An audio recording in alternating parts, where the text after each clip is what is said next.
Hello. एक छोटा सा कॉन्सेप्ट है क्लास 10th के लिए और इससे देखो कितना खूबसूरत सा क्वेश्चन बन जाता है ना। एक बच्चे ने क्लास में एक डाउट पूछा, मैं आज उसको मैं यहाँ डिस्कशन करता हूँ, है ना। क्वेश्चन क्या है, लिखा हुआ है कि Sn equal to 4n square 4n square. क्या लिखा हुआ question, Sn equal to 4n square. और हमको क्या फाइंड आउट करना है, ए पता करना है, मतलब first term an nth term. ये क्लास 10th का एनसीईआरटी का क्वेश्चन है। अब ये क्वेश्चन कैसे सॉल्व होगा, ये क्वेश्चन एक छोटे से कॉन्सेप्ट से सॉल्व होगा और वो कॉन्सेप्ट क्या है, an equal to Sn minus Sn minus 1, है ना। मतलब क्या, सम ऑफ n टर्म और उसके पिछले वाला टर्म Sn माइनस 1, मतलब कि सम ऑफ n टर्म में से उसके जस्ट पीछे वाले टर्म को माइनस कर देंगे तो अपना टर्म an निकल जाएगा। ठीक है, चलिए इस क्वेश्चन को सॉल्व करते हैं।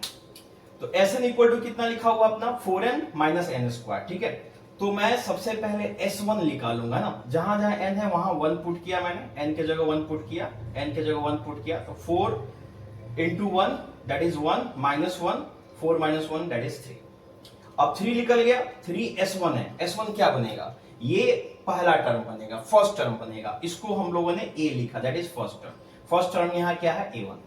ठीक है, अब आते हैं S2 टर्म। S2 टर्म के लिए n के जगह 2 पुट कर दो और n के जगह 2 पुट कर लो, तो सॉल्व करोगे तो 4 2 जा 8, 2 का स्क्वायर 4, 8 माइनस 4 दैट इज 4। ठीक है, तो हम लोगों ने दो चीज सॉल्व कर लिया, a पता कर लिया और S2 पता कर लिया। a ही अपना S1 टर्म है। ठीक है, अब हम पता कर लेते हैं an टर्म। an टर्म कैसे पता चलेगा, Sn minus n minus 1, an term इसी से पता चलेगा। अब मैं यहां क्या पुट कर देता हूं, n के जगह 2 पुट कर देता हूं। जब n के जगह 2 पुट करूंगा तो n के जगह 2 आएगा, यहां 2 माइनस 1 कितना हो जाएगा, S1। हम लोग को S2 पता है कितना है, वो 4 है, और S1 पता है वो कितना है, 3 है।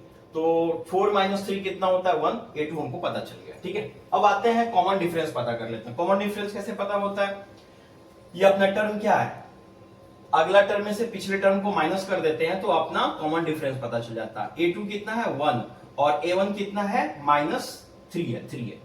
तो 1 माइनस 3 कितना हो जाएगा, -2। ये हम लोगों ने पता कर लिया। अब आ जाते हैं an पता कर लेते हैं। an का फॉर्मूला क्या होता है, a plus n minus 1 D होता है, a plus n minus 1 D होता है। a की जगह हम लोगों ने 3 पुट कर 5 माइनस 2n, तो हम लोगों ने an पता कर लिया। जब an पता कर लिया तो हमको जो जितना टर्म है उतना पता कर सकते हैं। जैसे इन्होंने क्या पूछा, 3, तो 3 यहाँ पुट कर दो, तो 5 माइनस 2 n की जगह 3, तो 5 3 2 कितना हो गया 6, 5 माइनस 6 कितना हो जाता है